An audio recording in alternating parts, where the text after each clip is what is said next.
Greg Woleck, to explore the world of remodeling. Whether you're on the production team, design team, or managing the whole show, you can expect insights, tips, and stories that inspire and educate. So let's dive into the Why We Build podcast. Welcome to the Why We Build podcast. Greg Woleck here with you today solo. Steve Wheeler is returning home from the International Builders Show, where he spoke to packed audiences, sharing his wisdom and insights about stellar customer service and project closeouts. A reminder, and I do want to hear from you. If you have any feedback on the show, a guest suggestion, perhaps, or maybe you'd like to be a guest, please send me an email, greg@remodelersadvantage.com. Today, I'm going to pull back the curtain just a little bit and share some of the things that we do here at Remodelers Advantage with our peer groups. Now, specifically, I'm going to tell you about how we look at goal setting, or as we like to call them, commitments, from the perspective of our tactical roundtable groups. Now, those are the peer groups mostly for employees. Now, similar things are happening at the owner's level, but I'm speaking from my perspective as a facilitator for production manager and design manager groups. I'm also going to talk a little bit about what we call microboards. They're a smaller subset of the peer group that is crucial in the role to keep folks engaged, but more importantly, it allows you to have some folks you can rely on for feedback, accountability, and as a sounding board as things come up throughout the year. Our jobs are hard, and it's nice to have a team of folks that are there for you that have either experienced the issues you're dealing with or probably going to deal with it soon. Oh, and by the way, these people are there to celebrate your wins too. We can't forget to celebrate the wins, no matter how small. So let's get started. As tactical managers, our job isn't to just oversee the work. It's to make sure the work is done efficiently, profitably, and of course, at the highest levels of quality. But how do we ensure that we are always moving in the right direction? Well, that's where commitments come in handy. At Remodelers Advantage, we don't just set goals, we make commitments. And there is a key difference.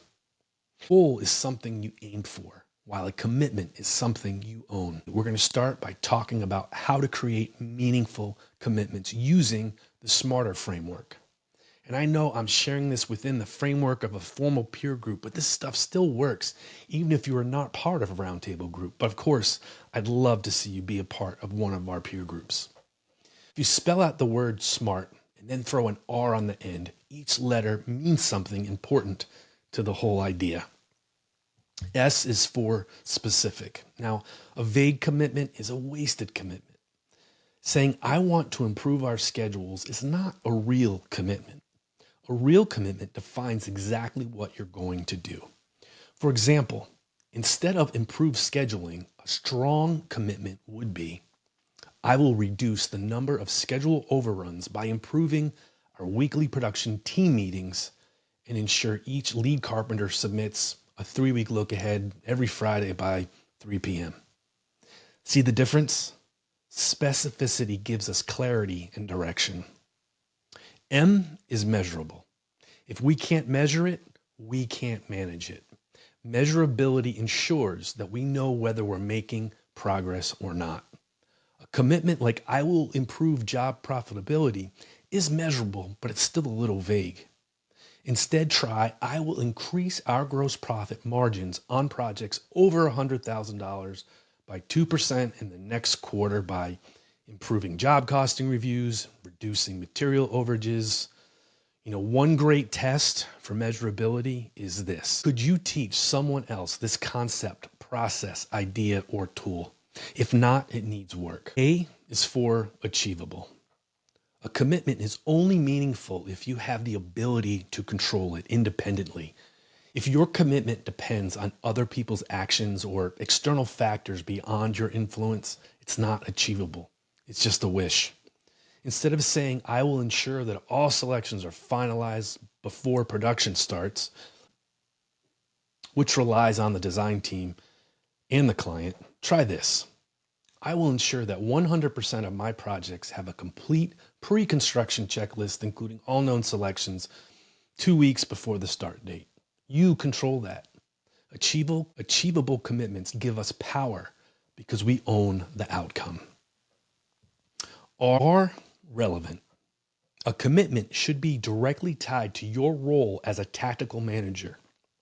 If it's not relevant to your responsibilities, it doesn't belong in your plan. Think about what's most important for you to succeed in your role. If your main responsibility is ensuring jobs are delivered on time and on budget, then a commitment about improving company social media presence isn't relevant. It's a distraction. A better commitment would be, I will improve our production efficiency by reducing job site downtime by 20% over the next 6 months. Maybe that's through better material staging, trade partner scheduling. You know what I'm saying here. If your commitment isn't aligned with your role, it won't make an impact. T is time bound. A commitment without a deadline is likely to be incomplete. Adding a time constraint gives it urgency and accountability. Now, instead of saying, I will improve my pre-construction meetings, say something like, I will implement a new pre-construction meeting checklist and use it for all our jobs starting in Q2 with an evaluation process in place by the end of the quarter. This creates a natural timeline and forces us to take action. Remember I said we're going to throw an R on the end of the word SMART? Well, that's where we're at now. That's resources. Here's the often overlooked piece of the puzzle. Do you have the resources to make that commitment happen? Now, resources include time, budget, people, tools, and training. If you commit to reducing warranty callbacks by 30%, say, but don't have the authority to approve additional site visits or training, then you lack the resources to succeed. Instead, consider, I will work with my team to identify the top 3, 4, 5 reoccurring warranty issues and develop a training module or process to address them within the next 60 days. Make sure you have the capacity and tools to deliver on your commitments. Now that we've created strong commitments using the SMARTR framework, let's talk about how to execute them. The best way to do this is by breaking each commitment into smaller, manageable steps with deadlines. Let's take an example here. If the commitment is, like we've talked about, I will implement a new pre-construction meeting checklist and use it for all jobs starting in Q2 with an evaluation process in place by the end of the quarter. How do we break this down? Well, here's a simple method. Define the major milestones. Research existing pre-construction checklists. That would be week 1. Draft the first version of the new checklist. That would be week 2. Get feedback from the team and make revisions weeks 3 and 4. Then implement the checklist on new jobs starting in Q2, that's week 5. Now review and refine based on the field feedback, that's weeks 6 through 12. We want to give it a little bit of time. It's important that you assign deadlines for each step because deadlines create accountability and momentum. Track progress weekly. Use a tracking system to ensure you're making steady progress. Ask yourself, what's the first action I can take today? The hardest part of any commitment is getting started. Breaking it down into what you can do right now will make you more successful, or at least raise the chances of your success. Let's talk about what makes a great commitment come to life. SOUP stands for sense of urgency. Please. Many great commitments fail not because they weren't well structured, but because they didn't have urgency. If your commitment can wait, it will wait. So how do we create urgency? Well, there's 3 ways. First, tie your commitment to a real pain point. If job site delays are hurting profits, that should light a fire under you to fix it. Second, set early milestones. If your commitment is a 6-month goal, set a 30-day check-in so you can start moving right away. And third, share your commitment with others. Make it public. When others know what you're working on, you're more likely to act. I think the best ideas, the strongest commitments, and the most meaningful goals don't happen in isolation. They happen in conversation, in moments of accountability, and in the push and pull of collaboration. That's why at Remodeler's Advantage, we don't just rely on our full peer group meeting to drive success. We use microboards. Now, microboards are a smaller subset group within your larger peer group. They are the bridge that keeps us connected between meetings, but maybe more importantly, they serve as a built-in accountability system to ensure we follow through on the commitments we make at each meeting. Here's the reality. A commitment without accountability is an obstruction. And while we're all capable of holding ourselves accountable, we are exponentially more effective when we have others supporting, challenging, and reminding us to take action.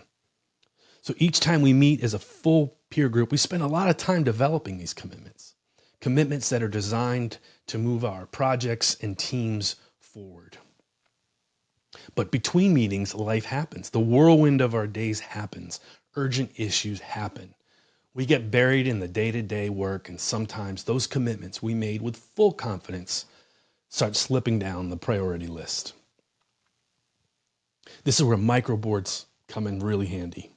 The most effective leaders in any industry don't just set commitments, they build structures to ensure they follow through. And your microboard is a part of that structure. It's your accountability team, your sounding board, and your support system. Let's break down how microboards help drive success from one meeting season to the next. First, it's staying connected between meetings. We've all experienced the energy of a great peer group meeting or a conference, that sort of thing. You leave inspired and motivated and clear on what needs to happen next. But that momentum can fade if we don't stay connected.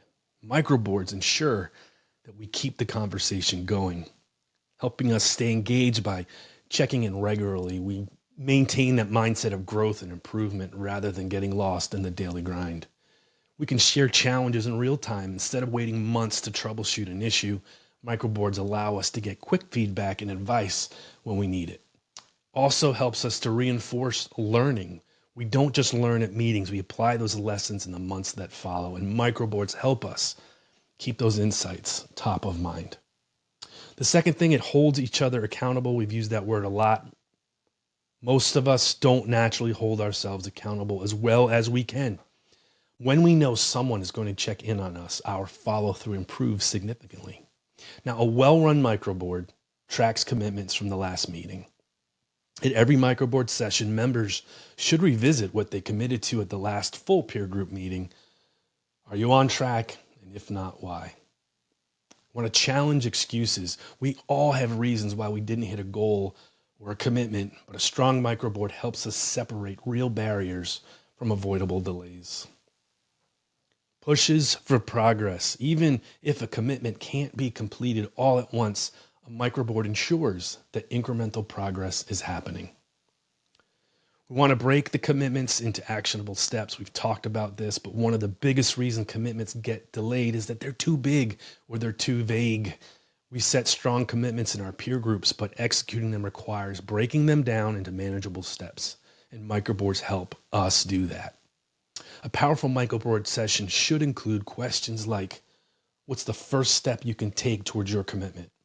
What specific milestone do you need to hit before our next check-in? What's getting in the way, and how can we help you remove that obstacle? By breaking commitments into smaller steps and holding each other accountable for those steps, microboards make big goals achievable, supporting and challenging each other. A microboard isn't just about checking a box. It's about real, meaningful engagement with people who understand your role in the business and your challenges. The best microboards offer real support. Need a resource? Facing an unexpected challenge? Microboards are also a safe space to ask for help, give honest feedback. Sometimes the best thing a peer can do is tell you what you don't want to hear, but need to hear it. And again, celebrate progress. Accountability isn't just about calling out where we fall short. It's also about recognizing and celebrating wins along the way. Building habits of urgency and execution. This is the sense of urgency, please part. Ultimately, the success of microboards comes down to one thing, and that's action. If we walk into each full peer group meeting with unfinished commitments, we're missing the point. Microboards create urgency by ensuring that our commitments don't become someday goals. They keep us moving forward even when life gets busy. So here's the challenge. When you step into your microboard session, Don't just show up ready. Come prepared with an update on your commitments. Be ready to share your progress and challenges. Be open to feedback and accountability. And most important, ask yourself, what am I committing to before the next microboard session? What is my next small step? Let's make sure that every commitment we make gets done. That's the power of the microboards. Microboards are one of the most valuable tools we have here at Modeler's Advantage. They're not just meetings, they're your personal board of advisors helping you push forward between each full peer group session. Your success depends on your ability to execute. Your microboard is here to make sure you do. So we should make it count. Now, what I just said to you is based on the peer group network that we have here at Modeler's Advantage. It's powerful. I've seen it work. I've seen people succeed. There's nothing more I would like than to have all of our listeners in one of our peer groups, whether it's tactical or an owner's group. We have something for everyone. But if for some reason you can't be a part of one of our groups, please don't think you can't do this on your own. You couldn't get some other people to maybe help you along. It doesn't even have to be someone in your industry. But the idea of having an accountability group with the appropriate goal setting techniques in place, commitments, which I think are way better than goals, it's going to help you. I've seen it in action. And again, I can't say enough good things about this sort of process. So make your goals smarter, have a little soup, and find some accountability partners to help you move.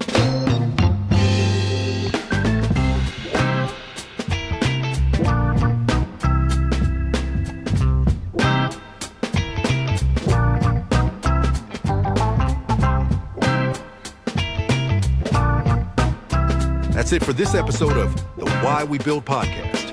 We hope you found something valuable to take back to your team. If you enjoyed the show, be sure to subscribe and leave a review. Please send in your ideas for future episodes. Thanks for listening, and we'll catch you on the next one.